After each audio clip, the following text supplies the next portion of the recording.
శివ, అసలు బుద్ధుందా నీకు? అలా ఒళ్ళు తెలియకుండా నడిస్తే నీకేమైనా అయితే? అక్క,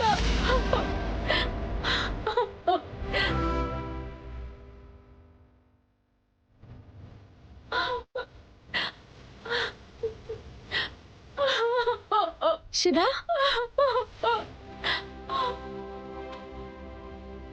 శివ ఏమైంది?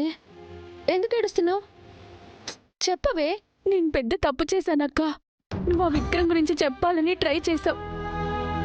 నీ మాటలు వినకుండా వాడిని గుడ్డిగా నమ్మాను. వాడే కావాలని, వాడి ప్రేమే కావాలని నిన్ను నిందించాను. నలుగురిలో అవమానించాను. నన్ను క్షమించక్క. అసలు ఏం జరిగిందో చెప్పవే. ఏం జరిగింది అంటే తనేం చెప్తుంది పాపం?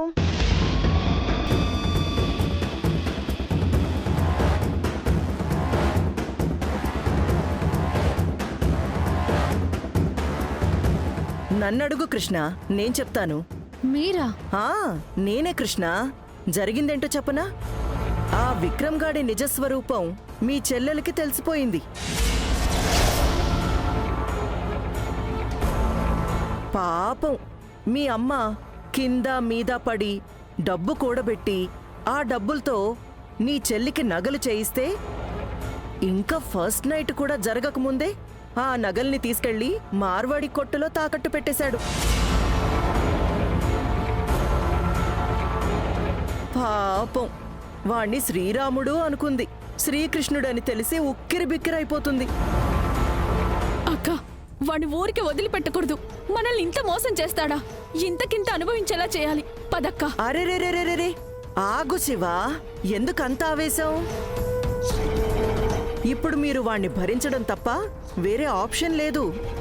కావాలంటే మీ అక్కనడుగు. ఏమైందక్కా? ఇప్పుడు మనం ఏం చేయలేం శివ. ఇలాంటి రోజు ఒకటి వస్తుందని నేను భయపడ్డాను. మిమ్మల్ని హెచ్చరించాను. మీరు నా మాట వినలేదు. ఇప్పుడు నేనేం చేసినా అమ్మ వాళ్లకు వాళ్ళ అసలు రంగు తెలిసిపోతుంది. అదే జరిగితే మనకి అమ్మ ప్రాణాలతో దక్కదు. ఇదే నాకు కావాల్సింది కృష్ణ. ప్రతిసారి నన్నేం చేయలేరు, నా కుటుంబాన్ని తాకలేరు అని తలబిరుస్తో చెప్పేదానివి కదా. ఇప్పుడు నీకే కాదు, టోటల్ ఫ్యామిలీకే చెక్ పెట్టాను. మరిప్పుడేం చేస్తావు? నిన్ను దాటితే కాని నీ కుటుంబాన్ని టచ్ చేయలేను అన్నావు. వాళ్ల చేత నిన్ను గెంటేయించి వాళ్లంతట వాళ్లే ఉచ్చులో బిగుసుకునేలాగా చేశాను. ఇప్పుడేం చేస్తావు? అయ్యో, నువ్వేం చేయలేవు. తప్పైపోయింది అత్తయ్య అని నా కాళ్ల మీద పడి నా ఇంటిని వదిలేసి వెళ్ళిపో. శిక్ష కాస్త తగ్గించేస్తాను. ఇది శిక్ష అని ఎవరన్నారు అత్తయ్య? ఇది మీరు వేసిన ఛాలెంజ్ అంతే. మీకు కూడా తెలుసు నాకు ఛాలెంజెస్ అంటే ఎంత ఇష్టమో అని. మీరు నా కుటుంబానికి ఉచ్చు బిగించుండొచ్చు, కానీ దాన్ని తప్పించుకునే శక్తి నాకుంది. నా కుటుంబాన్ని కాపాడుకునే యుక్తి నాకుంది. అదెలా? ఓవైపు రాధ నిన్ను వదిలించుకునే ఆలోచన చేస్తున్నాడు, ఇంకోవైపు నీ చెల్లిని విక్రమ్ టార్చర్ చేస్తూ ఉంటాడు. ఇది తెలిస్తే మీ అమ్మ పుటుక్కుమని చచ్చిపోతుంది. ఒకటి కాదు, రెండు కాదు, నీకు 3 టాస్కులున్నాయి. ఎన్నని ఫోకస్ చేస్తావు? ఎలా వాటిని సాల్వ్ చేస్తావు? ఎలా చేయాలి అన్నా క్లారిటీ అయితే లేదు, కానీ ఏదో ఒకటి చేసి బయటపడే తెలివితేటలైతే ఉన్నాయి. మీరు చూస్తూ ఉండండి అత్తయ్య, మీరే ఆశ్చర్యపోతారు. సరే, అది చూద్దాం. వస్తా శివా. విక్రమ్ని అడిగానని చెప్పు.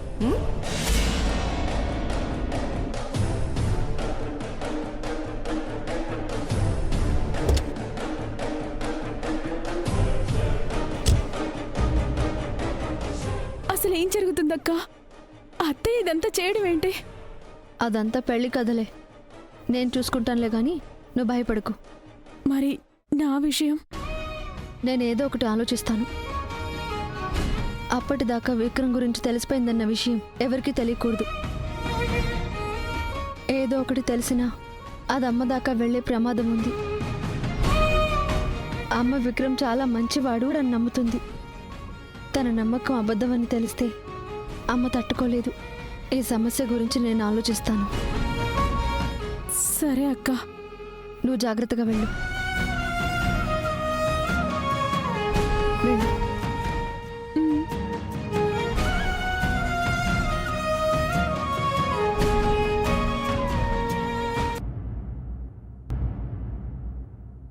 శివ, ఎక్కడికెళ్ళొస్తున్నావమ్మా?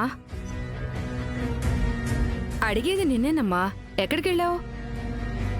అప్పటిదాకా విక్రమ్ గురించి తెలిసిపోయిందన్న విషయం ఎవరికీ తెలియకూడదు. గుడికెళ్ళొస్తున్నానత్తయ్య. వెళ్లే ముందు ఓ మాట చెప్పి వెళ్ళొచ్చు కదమ్మా. రే, ఉదయాన్నే ఇద్దరు కలిసి గుడికెళ్ళొచ్చారా? ఆయన నాతో ఎందుకు వస్తారు మావయ్య? ఆయనకి ఎన్ని పనులో. అది సరేనండి, రాత్రి నా నగలు తీసి బీరువాలో పెట్టాను.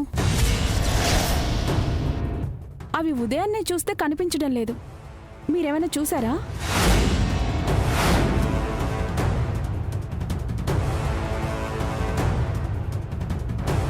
నగల గురించి అడిగితే అలా నీళ్లు నములుతారేంటండి?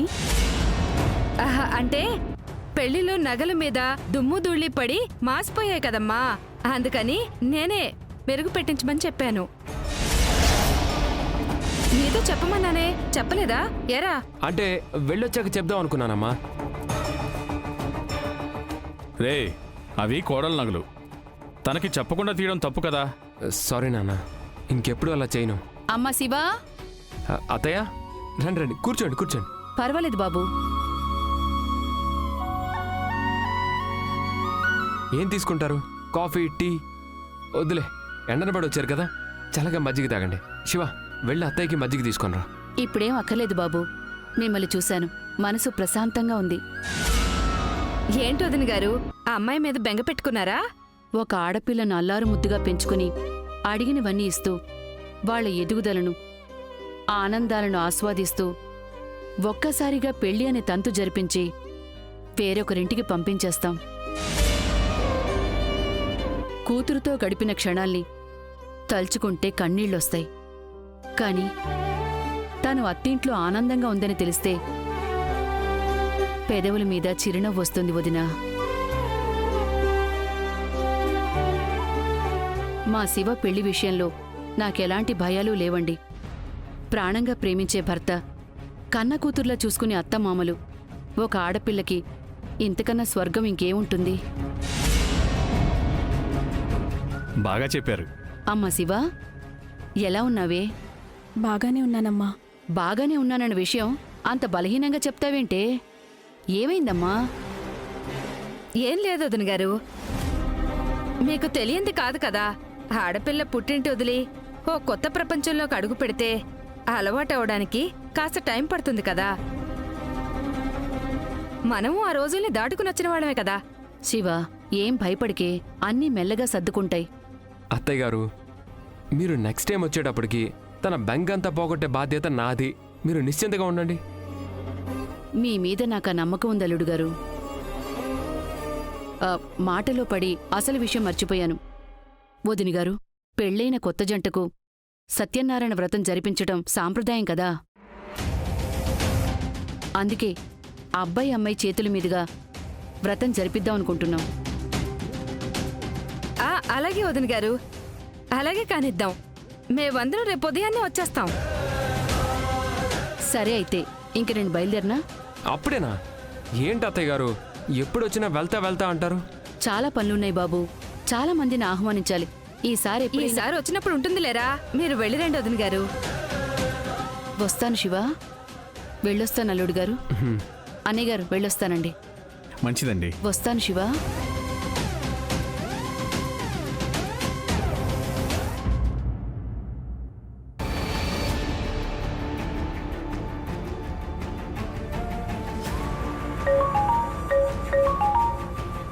చెప్పు శివ. అక్క, ఇందాక అమ్మ ఇంటికొచ్చింది దేనికి? సత్యనారాయణ స్వామి వ్రతానికి పిలవడానికి. దానికెందుకు టెన్షన్ పడుతున్నావు? పిలిచింది వ్రతానికే కదా. అక్క, అక్కడికి వెళ్తే అమ్మ నగల గురించి అడుగుతుంది కదా. శివ, మీరైతే వెళ్ళండి. ఏం చేయాలో నేను ఆలోచిస్తాను. కానీ ఒక్క విషయం గుర్తుపెట్టుకో, విక్రమ్ గురించి అమ్మకి ఎట్టి పరిస్థితుల్లోనూ తెలియనివ్వకూడదు. అమ్మ తట్టుకోలేదు. అలాగే అక్క. అక్క, రేపు వ్రతానికి నువ్వు కూడా రా అక్క. నువ్వు పక్కనుంటే కాస్త ధైర్యంగా ఉంటుంది. నేను నీ పక్కనుండగా ఎందుకు నీకు భయం? నేను తప్పకుండా వస్తాను.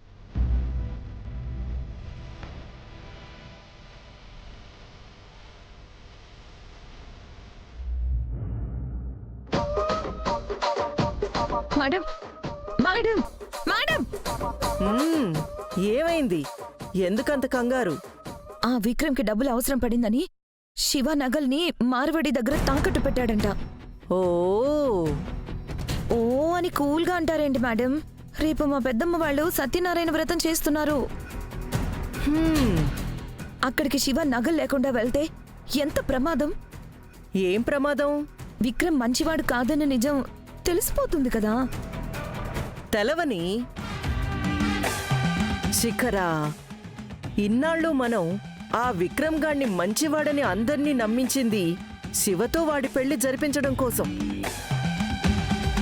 ఇప్పుడు ఆ పెళ్ళి అయిపోయింది, ఇంకా దాచాల్సిన అవసరం ఏముంది చెప్పు? మనకి కావాల్సింది విక్రమ్ గాణ్ణి మంచివాణ్ణి చేసి వాళ్ళ సంసారం చక్కదిద్దడం కాదు, వాడి నిజస్వరూపం బయటపెట్టి రాణెమ్మ కుటుంబాన్ని నవ్వుల పాలు చేయడం. ఈ విక్రమ్ మనకన్నా ఫాస్ట్గా ఉన్నాడు. మనం ప్లాన్ చెప్పకముందే అమలు చేసేస్తున్నాడు. నేను ఆ యాంగిల్లో ఆలోచించలేదు మేడం. ఆలోచించాలి శిఖరా.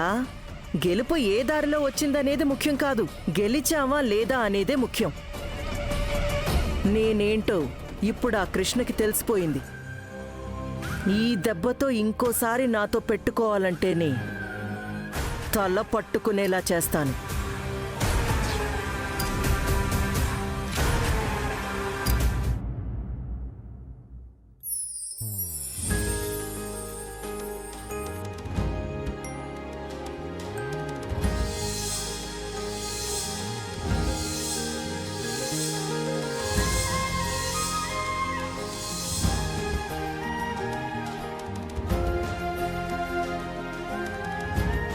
విష్ణు, ఏంటమ్మా? ఓసారి పంతులు గారికి ఫోన్ చేయవే. ఎక్కడి దాకా వచ్చారో కనుక్కో.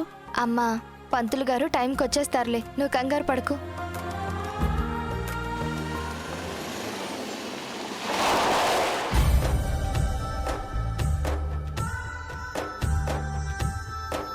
అదిగో శివ వాళ్ళు కూడా వచ్చేశారు. పద.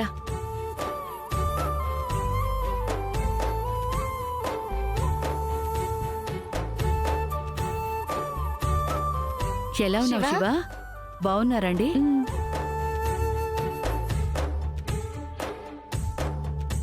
బాబు, ప్రయాణం బాగా జరిగిందా? బాగానే జరిగింది అత్తయ్య. అంతా రెడీనా అత్తయ్య గారు? మీకోసం ఎదురు చూస్తున్నాం. త్వరగా కానివ్వండి అత్తయ్య, అవతల నాకు చాలా పనులు. అవునమ్మా, అసలే ఆయనకి బోల్డన్ని వ్యవహారాలు కదా.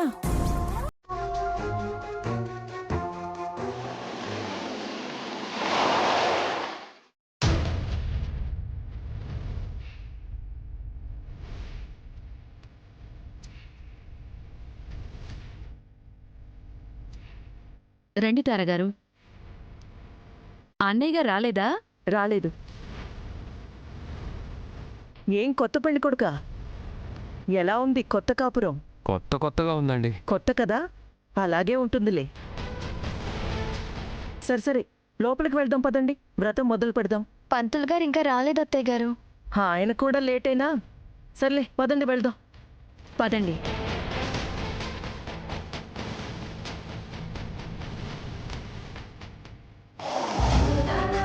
వచ్చేసాం.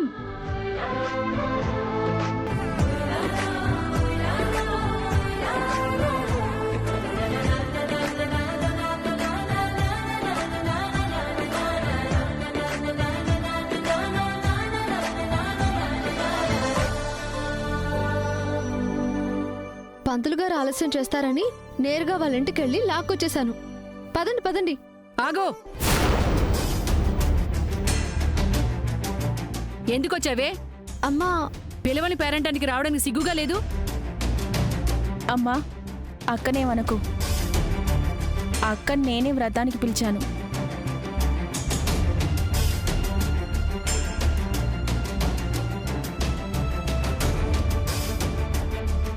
నువ్వు పిలిచావా? నీకింత అన్యాయం చేసిందని తెలిసి కూడా అలా ఎలా పిలిచావే? అల్లుడిగారి మీద లేనిపోని నిందలు వేసి నీ పెళ్లిని ఆపాలని చూసింది. అమ్మా, నాకన్నీ తెలుసు.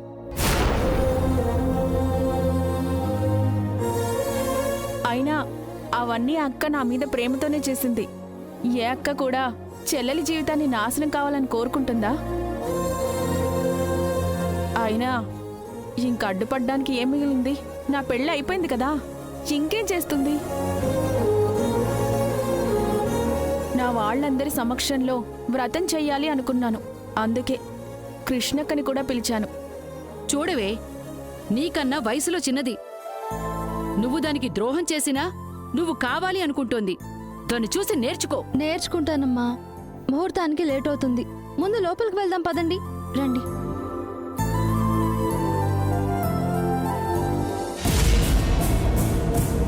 మేడం, పరిస్థితి క్రిటికల్ అయ్యేలా ఉంది. ఇప్పుడు శివాని నగలు ఏవని అడిగితే ఏం చెప్తుంది? ఏం చెప్తుంది? లేవనే చెప్తుంది. అలా చెప్తే విక్రమ్ ఇరుక్కుంటాడు కదా మేడం. ఇన్ని డబ్బులు పోసి వాణ్ణి హైర్ చేసుకుంది సుఖంగా సంసారం చేసుకోవడానికి కాదు, మన కోసం వాడు బలిపశువు అవ్వడానికి. ఈ రాణెమ్మ కుటుంబానికి ఈ విక్రమ్ ఎంత వేస్ట్గాడో తెలియాలి. అది తెలిసి అందరూ కుమిలి కుమిలి ఏడవాలి. అదేగా మన ప్లాన్. పద.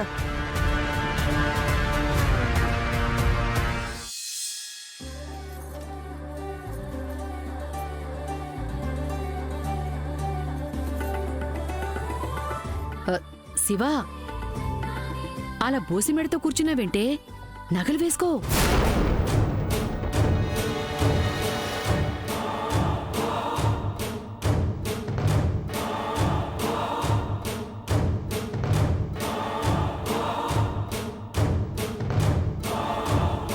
నగలు వేసుకోమంటుంటే అలా దిక్కులు చూస్తావేంటే? వేసుకోవాలంటే ముందు ఉండాలి కదా రాణెమ్మా.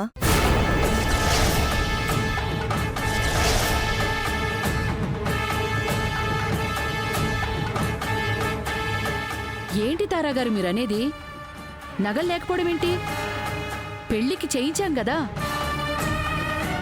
మీరు ప్రేమతో మీ కూతురికి పెట్టుకున్నారు.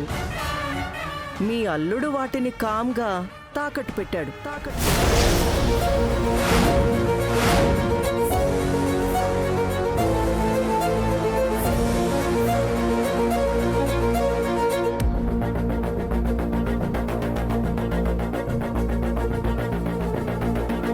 తాకట్టు పెట్టడం ఏంటి? నా అల్లుడికి ఏం అవసరం ఉంది?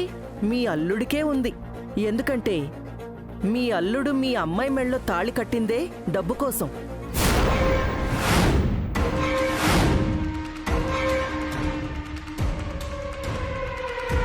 బేసిక్గా ఏ మనిషికైనా ఏదో ఒక వీక్నెస్ ఉంటుంది. కానీ మీ అల్లుడు మామూలు మనిషి కాదు. అతనికి లేని అలవాటంటూ లేదు.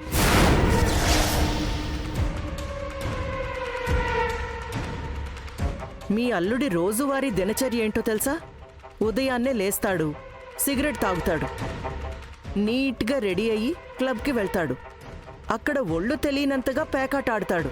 ఒకవేళ ఓడిపోతే ఒంటి మీదున్న బట్టల్ని కూడా అక్కడే వదిలేసొస్తాడు.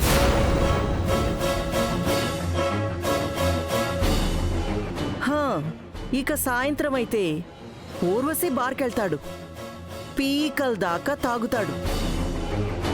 అరౌండ్ 1-1:30 అనుకుంటా. ఆ టైంకి ఇంటికి తిరిగొస్తాడు. ఇంక చాలా ఆపండి.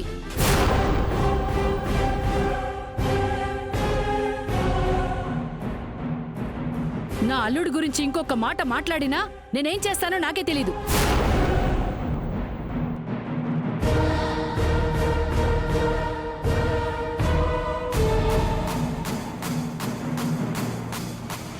తప్పుడు మాటలు మాట్లాడి మీ పెద్దరికాన్ని పోగొట్టుకోకండి. మన దేశంలో ఉన్న దరిద్రమే ఇది. నిజం చెప్తే ఎవ్వరూ నమ్మరు. అల్లుడు గారు, ఆవిడ చెప్పేదంత అబద్ధం చెప్పండి. అబద్ధం అని చెప్పడం చాలా సులువు. అలా ఇంకో అబద్ధం చెప్తే మళ్ళీ నగలు చూపించాలి.